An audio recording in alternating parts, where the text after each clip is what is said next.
людей искусства в наше время, я совершенно четко никакого здесь не испытываю, никаких угрызений совести, не хочу быть в этом смысле таким супер оригинальным там, и так далее, а хочу просто действительно, чтобы был разговор очень доверительный, очень, может быть, и сложный, потому что иногда через катарсис к чему-то прийти, через такое зеркало, но все равно в результате, в итоге, все должно сводиться к одному, что, как опять же возвращаюсь к Розову, да, больной должен уйти здоровым, здоровый должен уйти немножечко больным, задумавшимся, да, потому что это хорошее состояние, потому что нельзя тут так.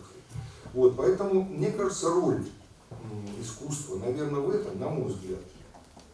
Вот. А роль интеллигенции, знаете, Антон Павлович Чехов про русскую интеллигенцию всегда говорил, у него есть четкие, устойчивые выражения. Любая реформа вдохновляет нашу интеллигенцию собрать чемодан, уехать за границу, квохча и кудахча, как-то там у него так смешно написано, а потом не знать, как вернуться назад. Понимаете, он к ней относился определенно скептически, потому что все равно в этом есть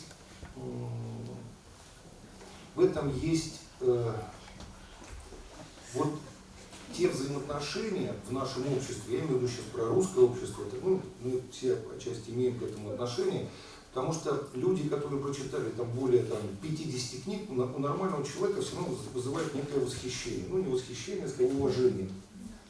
И вот вдруг этот человек, которым испытывает народ, нормальные люди, которые, может быть, и не прочитали столько книг, но не понаслышке знают эту жизнь, они все равно как-то испытывают какое-то уважение, почитание, им кажется, что этот человек, он что-то знает больше их. И поэтому иногда этим людям позволяют больше, чем надо бы.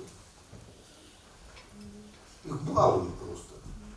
И вот этот режим жизни, он приводит к такому немножечко расслабленности, такой внутренней, потому что тебе кажется, что тебе может такой как балованные дети в семье. Да? И вот исчезает эта ответственность друг перед другом, потому что если тебе позволили прочитать в связи с твоими, может быть, твоими данными, там, обстоятельствами, прочитать больше книг, занимать какую-то позицию в той или другой отрасли, это не значит, что тебе можно все. Это обозначает, что у тебя просто больше ответственности. Но у нас это свойство, оно определенным родом распространено, оно существует.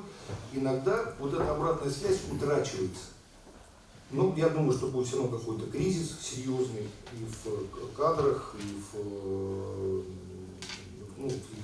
вообще будет кризис, он много что тоже даст, и те, кто справится, а мы с ним, еще раз говорю, повторяю, справимся, мы качественно получим новую модель общения